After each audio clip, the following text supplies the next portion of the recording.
Good morning. Well, this weekend I had an opportunity to serve through the VAY Sport Ministry. We finally had our first our retreat to get this thing going for the Sport Fest 2015.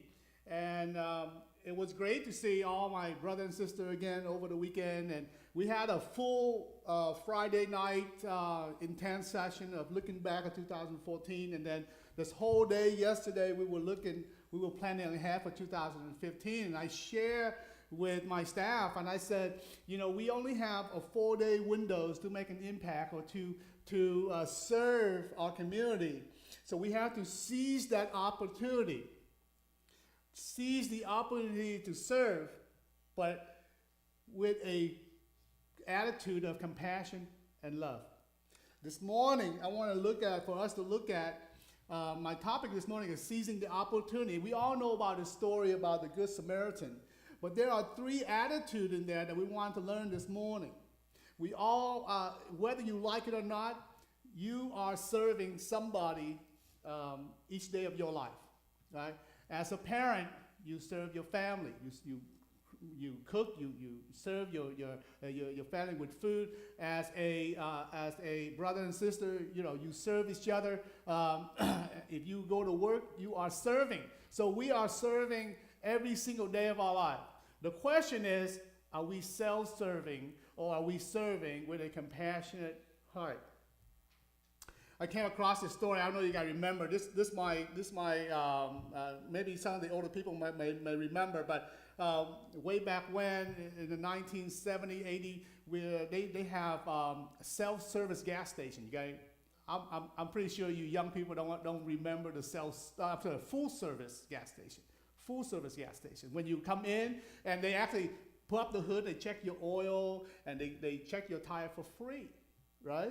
And they actually pump your gas for you as well. It's a full service gas station, right? They are they really nice. I mean, there's just an attendant that come out, and this one guy that came to the full service gas station, and it was a rainy day, and yet that station worker was diligently trying to take care of this guy, right? This customer.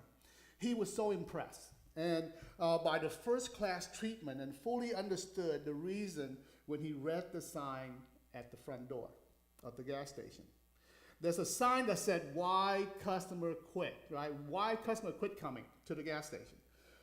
1% died, won't come anymore, right? 3% move away. 5% because of other friendship that tell them to go somewhere else. 9% is the comparative reason, was the price. 14% was product dissatisfaction. But the last one is 68% quit coming because of an attitude of indifference toward them by some employees. So this morning, I want us to evaluate not only ourselves but our church and the way we respond to to the people that God sent through our doors. What kind of a servant are we, and what kind of a service do we render? In order to evaluate ourselves, we're going to take a look at a very familiar story of the Good Samaritan and see if we can learn to serve with a compassionate heart instead of a legalistic or a religious heart. So this morning, let's stay on Luke chapter 10, verse 30 and 37, okay? In this parable, we all know about this parable, but there are 3 different attitude that we want to learn this morning. The first, there's 3 different characters, right? One is the robber. The robber see the person as a prey, right? And then the second one is the priest and the Levite. And those 2 guys see the person in trouble as a trouble they're trying to avoid, right? It's like a baggage for them. And the third is the Samaritan. Seeing the person as someone he can help. He sees it as an opportunity to minister to that guy in need. So the first thing that I want you guys to learn, this attitude, is the robber, right? The robber saw a person as a prey. So the robber attitude here is what yours is mine, right? That is the attitude. The robber come out, his whole goal is to rob somebody, okay? It's not theirs. They just want to come and just take whatever is belong to that person and take it from them. right? When the robbers saw a man, they robbed him, stripped him of his clothes, beat him, and went away, leaving him half dead. Whether he live or die is not their concern. They got what they want from him, his life of little value, except what they can get out of it. I have a little daughter, right, Gianna, and I've learned real fast. There is a child property law. There's a law that's every single child learned from birth, right? Here's the law. If I like it, it's mine. If it is in my hand, it's mine. If I can take it from you, it's mine. If I had it just a little while ago, it's mine. If it's in mine, it must never appear to be yours anyway. If I'm doing or building something, all the pieces are mine. If it looked just like mine, it's mine. If I think it's mine, it's mine. If it's yours, I will steal it, and it's mine. That is the attitude of the robber, right? It's not yours, it's mine. In a comparative society like ours, we can easily end up with such an attitude. We always ask, what am I getting out of this? If I get nothing out of it, I'm not going to do it. See, in VAY Sport Ministry, like I shared with you guys in the past, we have a lot of volunteers. And all these volunteers, they just want to come there and they just want to wear this nice yellow shirt, right? And they know that this yellow shirt have a special privilege. They have access to all the food. They're walking around like they act like they own the place, right? And all these volunteers, that's all they do. They haven't done anything. They just put on this yellow shirt and they walk around. They act like they're on staff, and they gain access to all these tents. They get access to all these food, and that's the self-serving. And every single year we have these volunteers, and they only last 1 year. Because when they see the scope of the work, they see that the way we serve God at a sport tournament, they see how hard it is to prepare and all this work I put in. They can't do it because of their attitude. It's all self-serving. Their attitude is they want to gain something in everything that they do. And sometimes we even seek to make a profit at someone else's expense. We take advantage of the situation and people so that we can get the most out of it. In Philippians chapter 2, verse 3 and 4 said, do nothing out of selfish ambition or vain conceit. Rather, in humility, value other above yourself, not looking into your own interest, but each of you to the interest of the others. If you guys walk into this church, right, and you just sit and watch people, how they behave or how they treat this community, this church, it's hilarious. It seems like there is a little voice walking around with them. It's a funny thing is, if they see a piece of trash on the ground, they just walk right past it. The little voice is saying, you know what? Somebody else will pick that up. Don't worry about it. It happened. How many of us have seen that happen? If we can't do the little thing, if we can't serve, like picking up the little trash, and we have this attitude of self-serving in this church, in this small community of ours, how can we be a servant of God out there in our community? If we could continue to say, hey, we love God, we want to serve God, we love God so much that we do everything for him, but yet in a small place like this, we can't even pick up a little trash, but yet we want to do great things for God out there. It doesn't make sense. Our attitude doesn't make sense. The second thing is, the second attitude that we see here, this is what got me, is the priest and the Levite, right? These people are trained in ministry. These people are considered to be godly, right? Their attitude was, what's mine is mine, and I will keep it from you. They were driven by selfishness, right? Both of them, the priest and the Levite, passed by on the other side. In verse 31 and verse 32. They were in a hurry to do their work at the temple. They would not want to touch the unclean or to care for someone who might just die in their arm. According to the Jewish law in Numbers chapter 19 verse 11, he who touches a dead man is unclean for 7 days. It would be too troublesome. It would delay their journey or hinder their work. Do we see people as trouble to avoid? At that time, we choose to close our eyes to them and just walk past on the other side. Because to stop and help, we have to give up something important to us, like our time, our resources, or our convenience. We cannot serve God with a religious or a legalistic heart. Now, how do we overcome that? To see beyond ourselves and care for others. One way is to remind ourselves that all we have come from God. It is by his grace that we are doing well today. Pastor Bumble was sharing with me yesterday. You know, he's sharing that every time we come to church, there's a different standard, right? Here's the standard up here. Here's God's standard up here. And here we are down here. And every time we come to church, you hear all these messages about, hey, you know what? Here's God's standard. Here you are. You suck. You don't adhere to God's standard. Here you are. You really suck. But you know what? If we change our mindset, we say, hey, you know what? Here's God. He died for our sin. He crashed it as his sacrifice for our sin. We are free. We are free to serve.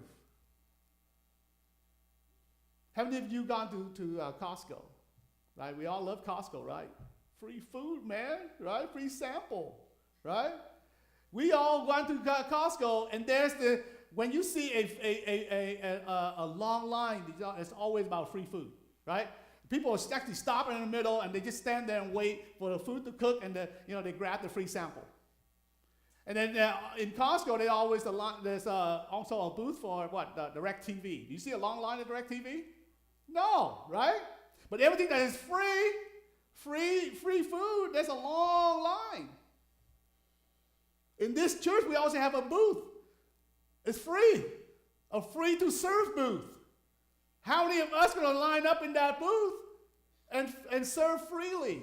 Because what God has done for us in our lives. In Ephesians chapter 6, verse 7 and 8 says, serve wholeheartedly, and if you were serving the Lord, not men, because you know that the Lord will reward everyone for whatever good he does, whether he is a slave or free. I remember one time back down in San Diego, you guys know me, I'm not really good mechanically. I'm not really good with car. I can't even change my tire, right? I don't do my oil. I have no knowledge about car. And at that time, I was leading the youth group down there. It's a good size, about 40, 50 members at the time. And on one Saturday night when we have a Saturday night youth group meeting, after that, we were going to go out and fellowship. We're going to go grab some food, and we're just going to fellowship. And I remember one time I was driving, and I was driving, there was a long caravan, so I was right in the middle. And my tire went out, right? I popped flat. And when I really wanted to turn on the freeway, I had to pull into this one corner. And as I pulled in, I'm like, okay, I'm going to call AAA because I don't know how to change my tire. But amazingly, I looked back, there was a line of cars right behind me, and they just pull in, and they go in, what's wrong? What's wrong? Is there anything wrong? I said, yeah, my tire flat. At that time, every single youth member stopped their car right in that one corner. And they all came out, and they all pitched in to help me replace that tire. It's got to a point that all the neighbors don't know what's going on. I see a bunch of Asians parking that one corner. So they're like, hey, you guys, what are you guys doing? We're going to call the police. And one of my guys said, hey, you know what? We're just going to change the tire. We're going to go. But at that time, it was like 20-plus cars was right in that corner. I felt the love of God. A compassionate heart by those guys. They were young, but yet they know. They love me so much that they all stopped. Doesn't matter if we were all going to go out and have a good time, but they all stopped and took care of me. And that made me feel love.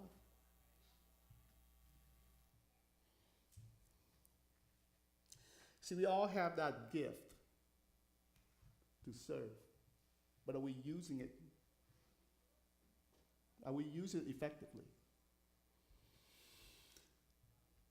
There's a story about this homeowner that bought a hummingbird feeder. You guys know what a hummingbird feeder is?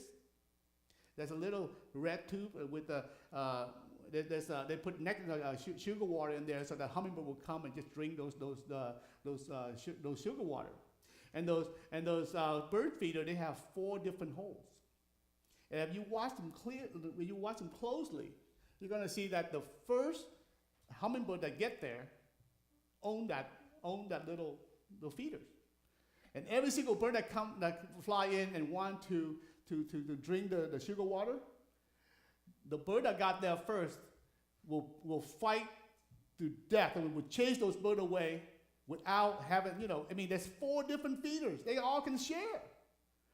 But because he got there and then now he owned that thing, right? He owned that little feeder. He wouldn't let anybody share or drink that nectar, right? The lesson here is that the owner bought the feeders. He supplied the sugar water. The bird didn't earn it. They receive it all by grace. Yet day after day, they fight over who may enjoy it. How like the people of God, all we have that is worthwhile is the gift of God, pure grace. And yet we are proud, self-centered, envious, and quarrelsome. Often we fight over God's good gift rather than expressing our act of gratitude in humility and sharing what we have been given with others. Just as I am confronted daily with my rivalry in the yard, right? Even so, God is confronted daily with the rivalry in His. Remember way back when we learned about Cain and Abel? The world teaches us Cain's philosophy of life, am I my brother's keeper? And God's answer is yes. We are put here on earth to make a contribution, not to consume resources. God wants us to love Him by loving people, serve Him by serving people. Many best-selling books offer advice on how to get the most out of life, but that's not the reason God made us. We are created to add life to earth, not just take from it. God wants us to give something back. Ephesians chapter 2, verse 10, for we are God's workmanship, created by Christ Jesus to do good work, which God prepared in advance for us to do. Now we see the attitude of the robber. We see the attitude of the priest and the Levite. Now this is the attitude that we all striving for, right? The Samaritan man saw in person as an opportunity to help. The robber sees the opportunity to rob people, to take things from people. The Levite and the priest sees the opportunity to pass on by, to go straight to the temple to do their work. But the Samaritan here sees the opportunity to minister to the guy that got hurt. His attitude was, what mine is yours, and I will share with you. He was driven by compassion. Compassion moved him to help the needy man, even though the victim was a Jew, and there was a long-standing racial prejudice between them. Yet that didn't stop him. You see, a truly caring spirit goes beyond race, prejudice, religion, or status. I see the preciousness of the human soul. It comes from the heart. I don't know about you guys, but every time there's a disaster in the world, Christians are the first one that jump on board and help. Every time there's an issue in the local community, local Christian group are the one that step up and help. The Samaritan was not trained in ministry like the priest or Levite. He probably know little about the law or what the scriptures say, unlike the priest or the Levite, yet he did what was right. You see, that it doesn't matter how much you know. The important thing is, are you doing the thing that you know? That is loving people. Galatians chapter 6, verse 9 and 10 says, let us not become weary in doing good, for at the proper time we will reap a harvest if we do not give up. Therefore, as we have the opportunity, let us do good to all people, especially to those who belong to the family of believers. I told my staff yesterday that we have a 4-day window to make an impact to our community, to serve our community wholeheartedly. I want them to seize the opportunity to serve our community with compassion, with love. Instead of doing things doing things out of things are getting monotonous, things are getting stagnant. We do this for the past 20 years. But do we have the compassion heart, or are we doing things out of religious or a legalistic heart? That is why Jesus said it twice to this expert of the law who came to him. He said, before telling this parable in verse 25, do this and you will live. And then after telling the story, he said again, go and do likewise. We do not want to be caught as those who know the scripture, but yet not living it. This Samaritan was probably not any richer than any priest or Levite, yet he gave his possession freely, offering his oil, his wine, his money. He put the man on his own donkey and had to walk to the inn. His care was not half-hearted, but complete. He said that he would reimburse the innkeeper for any extra expense was necessary to help this man recover. Now we know that the priest and the Levite, they were thinking that they were busy. They had to go to the temple and do their work. But we know that the Samaritan, he was busy too. Right? He was busy to the point that he said, hey, listen, take care of this guy. When I come back in the morning, I will pay you. So we know that this Samaritan had something else to do. His days were full as well. He had different activities, activity in his life. But yet he stopped. He stopped and helped this man that was hurt, that was robbed. He has compassion.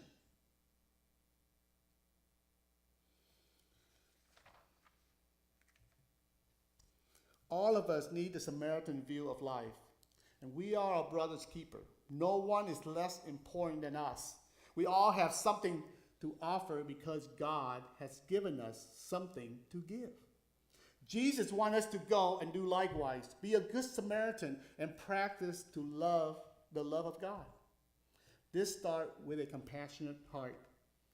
Is involved a willingness to sacrifice. As I look at our church community, this small church community, if we don't have a compassionate heart, if we don't serve God with a compassionate heart to other people in our community here, our small community here, how can we serve other people outside of this door? As we evaluate ourselves this morning, we got to look really deep, dig deep down, and say, if we love God, are we doing the thing that God teaches us to do? That is to love each other, to serve each other. See, God's come down on this earth not to be served, but not to be served, but to serve. Are we doing that? Or are we like walking in and see a little trash on the ground, and the little voice say, you know what, don't worry about it, somebody else will pick it up. Are we self-serving? As we seize the opportunity to serve others, to serve this morning, to serve in our community, make sure that you seize the opportunity to serve with a compassionate heart, with a true heart. I want to call the worship team back up here.